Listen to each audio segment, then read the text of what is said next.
Welcome back as we continue digging into the defensive intricacies of the defending champions, the Toronto Raptors.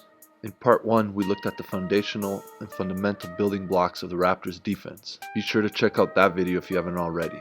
In part 2, we will zoom in on their transition and pick and roll defense. Finally, we will also examine the various adjustments or junk defenses that they've utilized in order to disrupt their opponent's flow. To stay updated on the newest content, click the subscribe and bell buttons to get notified. Successful defenses have the ability to slow teams down and force them to play in the half court. The Raptors rank first in the NBA in defensive transition efficiency. Much like in the half court, the priority for the Raptors defense is taking away basket attacks at all costs. Discipline and timing allow them to contest and change shots at the rim when the offense has a significant advantage. With smaller defenders like Lowry, you can see that the focus shifts to impacting the ball on the ground. With active hands and well-timed swipes, the guards are able to force finishes to be off balance or altogether taken away. In the game of give and take between offensive rebounding and transition defense, the Raptors choose to get back. In most cases, they will only send 1 to the offensive glass and 4 back. This allows them to take away any long outlets and start to build their defense early. With defenders back and in a position to build a wall, they're able to turn the game into not only a half-court scenario, but also into one-on-one situations. Because it's difficult to match up in transition, teams will look to exploit what they think are favorable mismatches. The Raptors quickly turn these into difficult or rush shots because of their ability to pressure and contain the ball. There's a delicate balance between keeping the ball in front and also applying pressure to disrupt it. Toronto has found a formula that works.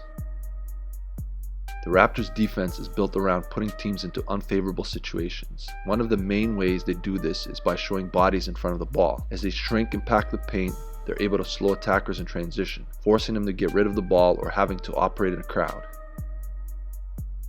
Shrinking the court is only one part of their successful defensive approach. The more important piece is the ability to recover and get out to shooters. Covering ground and taking away clean looks while containing the ball is where the Raptors show their real strength as a defensive unit. Approximately 1/3 of all possessions in the NBA involves a pick and roll. Naturally, being able to navigate and defend it effectively plays a significant part in the team's overall defense. The Raptors' defensive rating is second in the NBA. They're also second in guarding the pick and roll at 0.91 points per possession. As mentioned earlier, the Raptors' focus is to push their opponents to their weaknesses and force them to play out of their comfort areas. It is no different when it comes to the pick and roll. Having to play in a crowd and make facilitating decisions are not the strong points of bucket getters. In this case, Buddy Hield is seeing multiple defenders and is not able to deliver the pass on target. On the flip side, they will stay at home and entice playmakers like Ricky Rubio to become scorers. They bluff and stun at the ball only to recover and take away any passing options, resulting in another turnover. The Raptors' defense makes calculated decisions in real time to take away the highest percentage shots from the most dangerous finishers. In what is essentially a 2-on-1 scenario, Serge Ibaka is able to navigate the situation by not fully committing to the ball, yet at the same time still being a threat to take away the lob to Rudy Gobert. A key ingredient in successfully defending the pick and roll is being able to keep it contained, preferably between 2 defenders and ideally 1.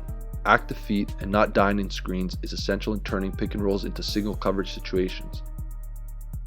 Taking away rim finishes and open spot ups to force contested mid-range 2s is the ideal result for any pick and roll defense. Things begin to get really interesting when it comes to matchups and who's defending the ball in the pick and roll. We see Pascal Siakam in this case defending Mitchell. He's able to navigate around the screen without getting hit.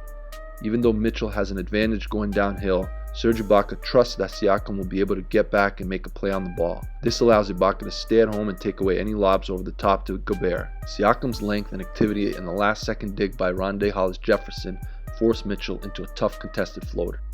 The Utah Jazz try to exploit the defense by putting Bojan Bogdanovic behind the ball. This puts pressure on Kyle Lowry to make a decision to either tag Gobert and give up the 3 or stay at home and allow him the lob. The Raptors are able to keep Ibaka and Lowry at home by showing bodies from the strong side. OG Anunoby digs at the ball and Siakam stunts and gets out to the corner. They want to turn Mike Conley into a finisher, and by making him second guess where the coverage is coming from, he's not able to make his read.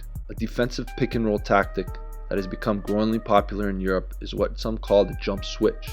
In this clip, Kyle Lowry's on the strong side wing and realizes that Patrick McCaw has been wiped out by Gobert's screen. He switches onto the ball, leaving his man, and picks up Mitchell on the downhill attack. This allows Ibaka to stay with the roll.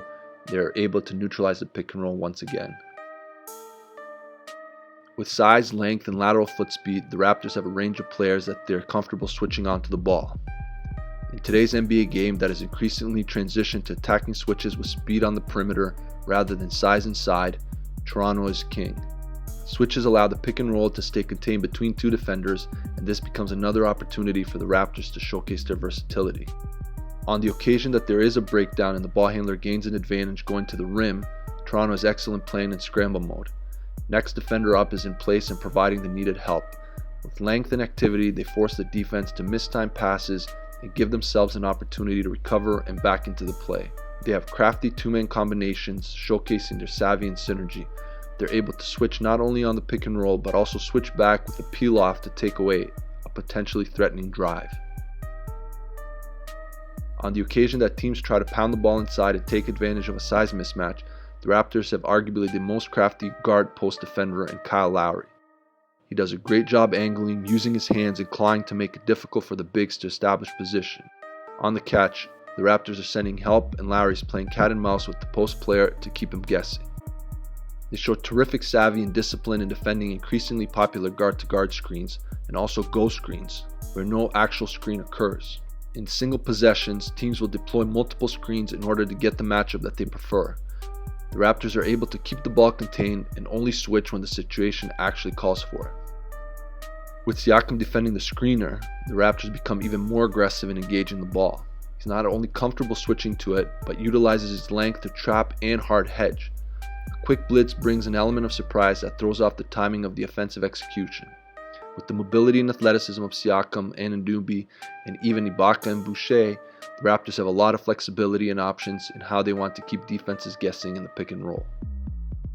They showed glimpses of zone defense during the playoffs last year and especially in the finals. This year, the Raptors have taken another step in their usage of changing defenses, or what some might call junk defense. Showing opponents different looks to disrupt flow goes far beyond just changing coverage in the pick and roll. The Raptors are looking to flip the entire possession upside down, but dictating to whom and where they're allowing the ball to go. The Raptors are second in the NBA in zone usage at 6.8 possessions per game. They have predominantly used a 2-3 zone, allowing them to keep their big man at the rim in the optimal basket protection position. A 1-2-2 zone has made an appearance against more perimeter-oriented teams. It gives them the ability to cover more ground and get out to shooters quicker. They effectively utilized the box and one last year in the finals to slow Steph Curry down. The Raptors have continued to use it this season on potent perimeter attackers. They will deploy it sparingly at times to change his rhythm or for extended periods of time to take him out completely. If they're able to force the offense to take low percentage shots or turn the ball over, they will continue to stay with it.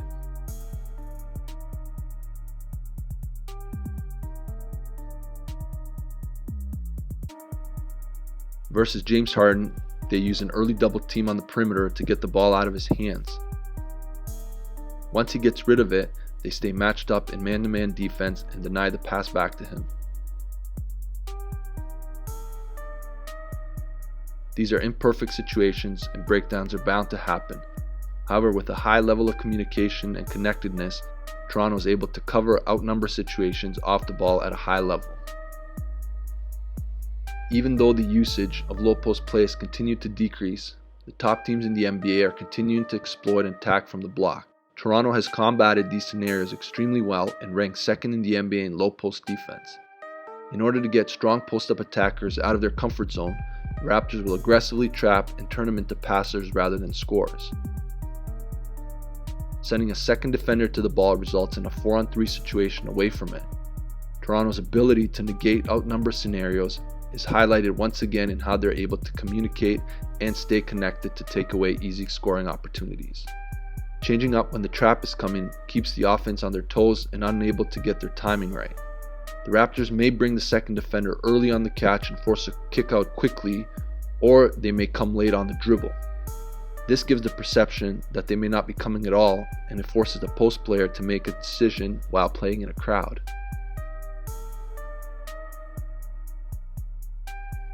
Any size advantage inside triggers a quick hit on the post up to force the kick out and neutralize the mismatch.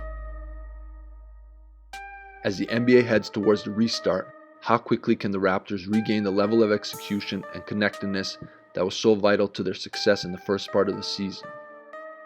Thanks for joining us. Be sure to subscribe and hit the bell button to get notified when new content is released.